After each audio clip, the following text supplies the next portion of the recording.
The Nether is full of different structures and various alien-like creatures that lie across the map, but we never get a clear answer as to how they got there or where they came from. Well, by analyzing secret hints and lore put into the game, we can piece together the events that happened a long time ago. So let's start at the beginning.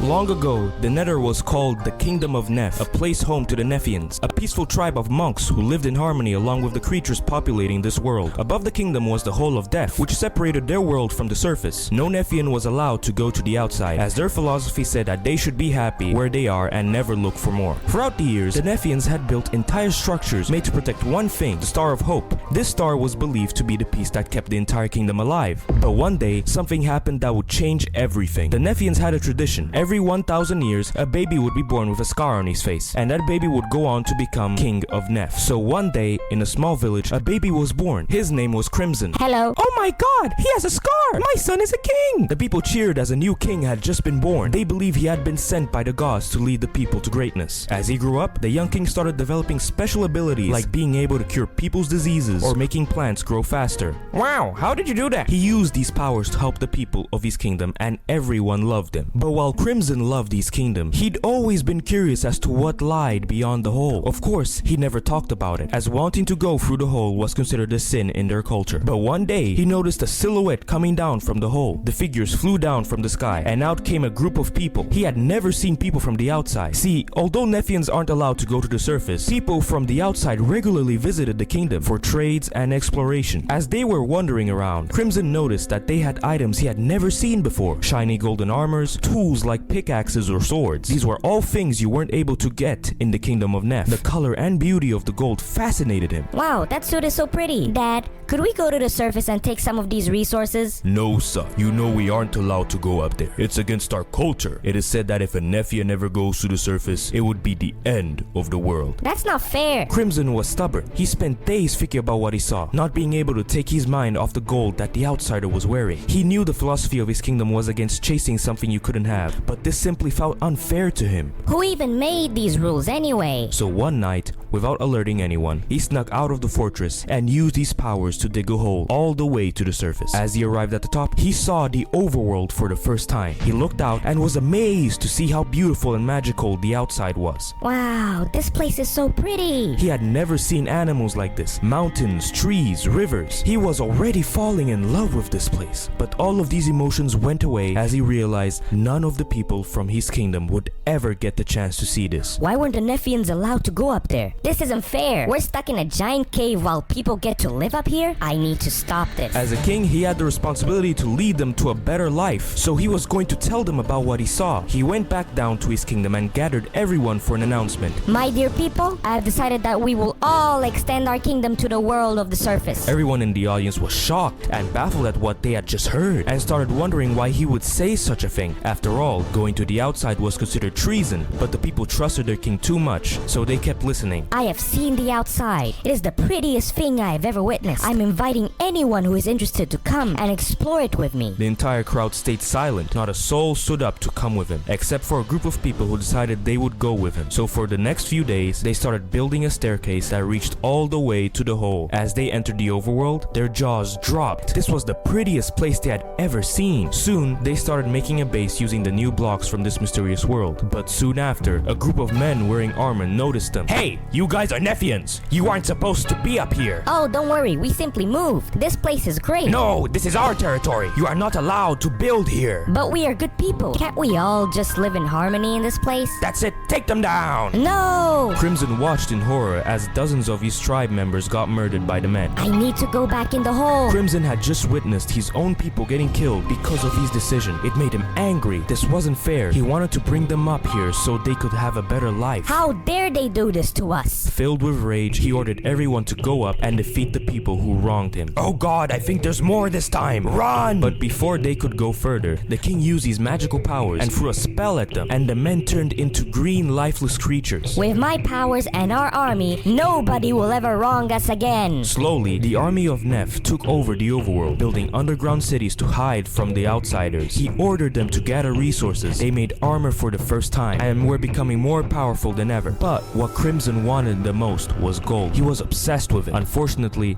behind his back, his people weren't happy. They believed he was starting to be fueled by power instead of standing for peace like he said he was. Eventually, they found an entire kingdom built by the outsiders. If you don't give us your gold, we will take over your kingdom. Go ahead, we'd like to see you try. And just like that, the king used these powers to turn every single archer into lifeless skeletons. Nothing could stop the Nephian army. Eventually, they used their resources to destroy the kingdom's ceiling entirely, which accidentally made all the lava from the caves above flow into the place we once called home, forming lava lakes and burning the now empty villages. It doesn't matter. This place represents our past. We need to move to the future. The Nephians abandoned the cave they lived in for millions of years, and every part of that world started decaying. The flowing lava filled up the valleys and burnt almost all remaining nature. But the king needed more power, so he decided to take the most vital part of his former kingdom for himself, the Star of Hope. Taking that star would give him power so great, he could take over the overworld in an instant. Since you two are my most loyal soldiers, I believe we should all three share the powers of the Nether Star. Yes, sir. But as the free men took the star, a giant explosion of light happened, and they all started merging into one unstoppable creature. His army kept taking lives, raiding villages, and stealing resources, to the point where people started calling him the Wither, as any place he went to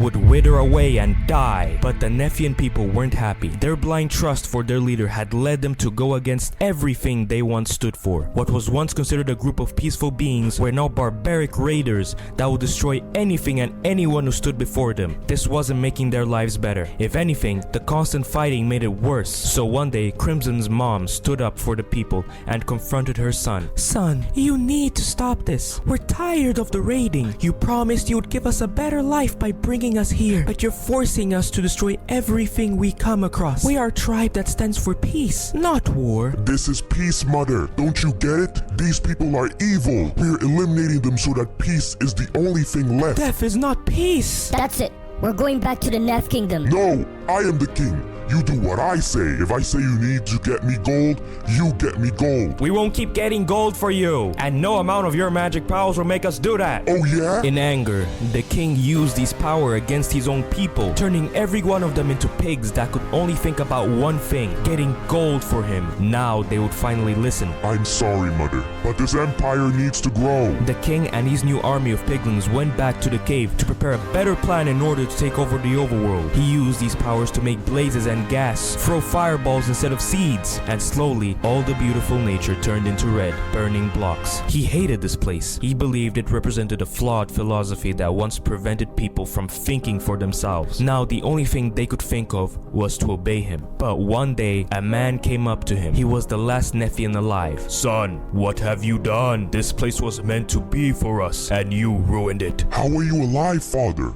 And how dare you question me? I am the man whose job is to restore the balance. Your reign ends now. That's it, old man. You're done.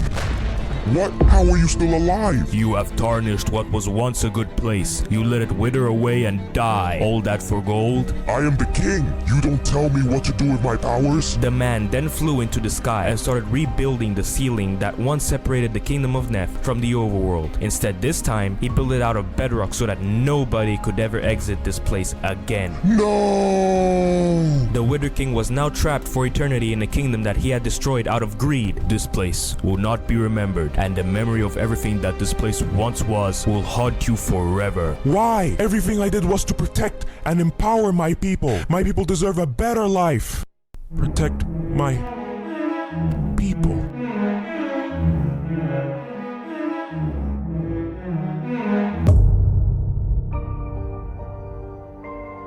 Understanding what he did, the king burst into a gigantic explosion, and his soul and pain attached itself to the land around him, creating soul sand, a block forever haunted by the regret and sorrow of a king who tried taking over the world to save his people, but eventually led to the demise of everything and everyone he cared about. The mysterious man placed the last block of bedrock, closing the barrier between the overworld and the kingdom of Neph. And since nobody would ever come back to this place, the people above invented a world that was a mix between Neph and Never. They called it the Nether, and ever since, nobody stepped foot in there again.